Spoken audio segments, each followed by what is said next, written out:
This town was started back in 1771 on my plantation. You're standing on the land that I owned back almost 250 years ago. In 1771, there were settlers flooding into this part of North Carolina, which was still a colony under the King of England. And after there were so many people here, they decided that they needed to create some counties out of this huge county that was called Johnston. Back in those days, Johnston County included what is now Wake, Wilson, Wayne, Greene, and Lenore counties. It was a huge territory. They created Wake County out of Johnston in 1771 and decided that the courthouse should be more centrally located. So the courthouse was moved here to my plantation. For a year, they had court in my home. And while they were building this little courthouse, it was built out of planks and logs and planks right there on the river, not too far from my home. And in 1777, after we had moved into our little courthouse village, we decided we should have a grid. We sat down with a piece of paper and we sketched out a nice little grid pattern along the Neuse River. And it's the same grid pattern that we have today. The town went from the Neuse River as far east as 4th Street, and then it started from where we're standing here. This is the southernmost part of the town, and it went north to Hancock Street. So it was just a tiny little hamlet. And this was the size of Smithfield for over 100 years. It was well after the Civil War before the town of Smithfield grew very much. Well, in 77, when the town was created, we decided that we would have a cemetery. We knew eventually some of our townspeople were going to die. We were going to need a place for burials. So we laid out a cemetery along the river. When you visit your first village tonight, Reverend J.C. Melton, you'll be in the original part of the cemetery. That's where the oldest graves are. The original graves from 1700s, early 1800s are all unmarked. I'm sure they were marked originally with these wooden markers, and things have disintegrated. So the earliest grave marker that you'll see in the cemetery today is a young physician named Dr. Stuart Bosworth from Poughkeepsie, New York, was practicing medicine here. He was only 28 years old when he fell ill and died. Back then, wherever you died, that's where you were buried. They didn't have any means, they didn't have railroads, they didn't have any means to send his body back home to New York. So he was buried here, and his family in New York spared no expense. A very fine marker for Dr. Bosworth in this cemetery. In 1779, back over here, the state legislature, of course, the war was going on. We were trying to get our independence from Great Britain, asking King George. And we found out that there was a smallpox outbreak in Newburgh. That's where the legislature met. So they decided that they needed to get as far from Newburgh as they could, so they chose Smithfield. And they met, the state legislature met in our little plain courthouse. A lot of the people stayed in my home and the homes of other townspeople, because there weren't that many homes here anyway.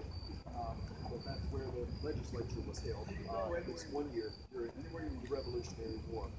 Not too long after that, after the war was over and we got our independence from Britain, I decided that I would pull up stakes and leave. I heard about all this wonderful land in Tennessee, so I pulled up stakes, and my family and I actually moved to Tennessee, and that's where I died. So I'm not buried here in the cemetery. I'm buried in Tennessee, but they let me back in my hometown once in a while. So I'm pleased to be here tonight. I'm going to let you go now and visit with Mr. David Stevens over here. He's going to tell you a fascinating story from the Civil War related to a lady who was buried in this cemetery. And he's written a book about her. So definitely want to know about that. Enjoy your tour. Your faces. And, I love to see my familiar faces. But there is one problem. They've heard this story more times. They've heard this story. Oh, I've read the book. Yeah, they're going to roll their eyes. Well, that's all right. Everybody, you know. All right, my name's David Stevens, and I want to tell you just a little bit about this book I've read. It's called The Plantation Mysteries, and her daughter. And I like to use the tagline of the book, 2 ladies, 5 husbands, a true story of love, war, men, and money, because that's what it is.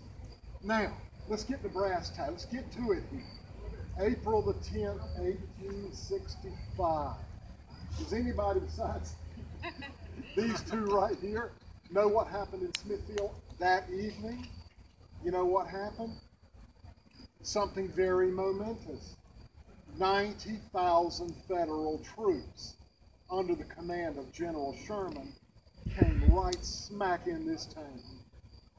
Now then, there was a plantation on the Brogden Road right out on the other side of Interstate 95 called the Neuse River Plantation.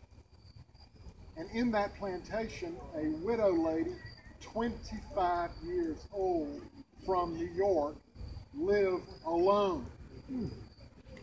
She had come down here in 1858 to be governess of the plantation, and she married the plantation owner in 1859, this man named Agrippa Mitchner. They were married for 17 months, and he died, and she inherited the plantation, and there she was, trying to run a plantation from New York with no experience in raising cotton or managing slaves.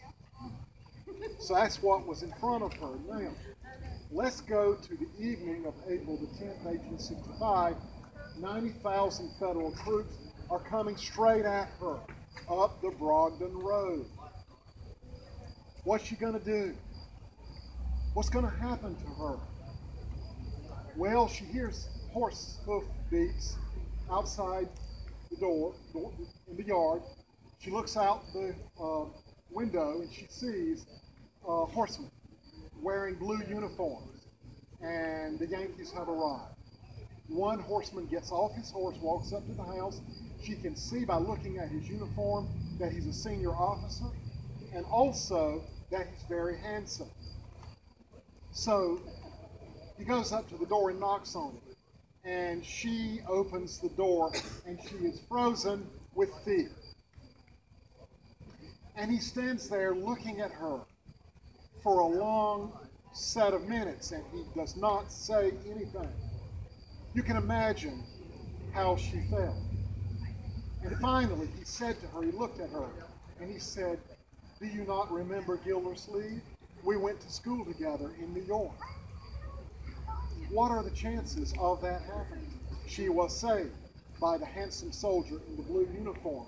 This is a female fantasy in real life. I have told this story to numerous females, and they all say, "Ooh, I've got goosebumps."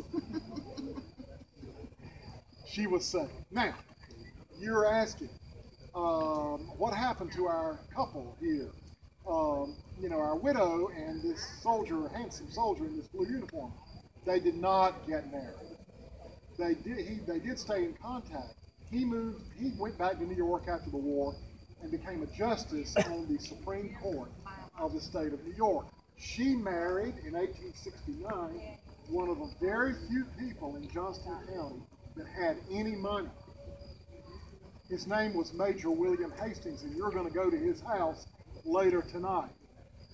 So they lived in his little house right around the corner for a short while, and they moved back out to her plantation. And now I got to tell you the little rest of the story here.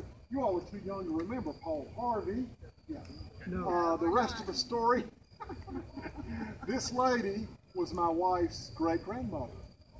And when we first got married in 1975, my mother-in-law said, "David, we got some old stuff here."